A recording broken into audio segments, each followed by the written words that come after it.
Des vacances idéales. La nature sauvage, les plaisirs de la table, le farniente, séance de massage avant de se rendre à cette activité qui, sur le catalogue, a recueilli les suffrages de l'ensemble de la famille, le câlin avec les lions. Sur la vidéo de présentation, on nous l'assure. We have the greatest respect for all our animals. 350 fermes d'élevage comme celle-ci sont présentes en Afrique du Sud et parfois, l'envers du décor est nettement moins reluisant. Dans une ferme du nord-ouest du pays, 34 lions il y a quelques mois ont été découverts entassés dans un enclos censé n'en accueillir que 3. 27 étaient malades, certains d'entre eux souffraient de la gale.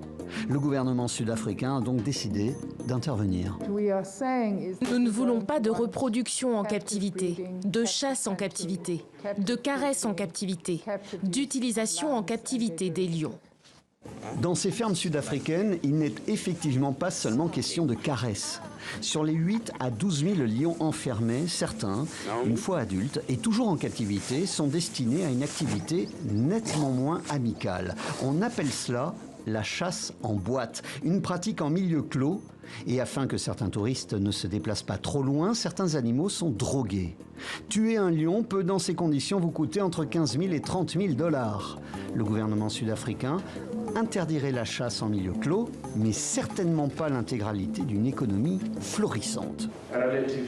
La chasse aux trophées en Afrique du Sud est très importante pour les chasseurs, importante aussi en termes de contribution à l'économie de la faune sauvage. C'est pourquoi nous voulons une chasse responsable et authentique. Les lions continueront donc d'être traqués, mais dans leur milieu naturel. Et le gouvernement continuera d'autoriser un quota d'exportation vers les pharmacies asiatiques de leurs carcasses. Difficile de mettre fin à une industrie macabre qui rapporte des millions de dollars. En 20 ans, la population des lions a diminué de moitié sur le continent africain. Certaines ONG affirment qu'il n'y en aura plus en 2050.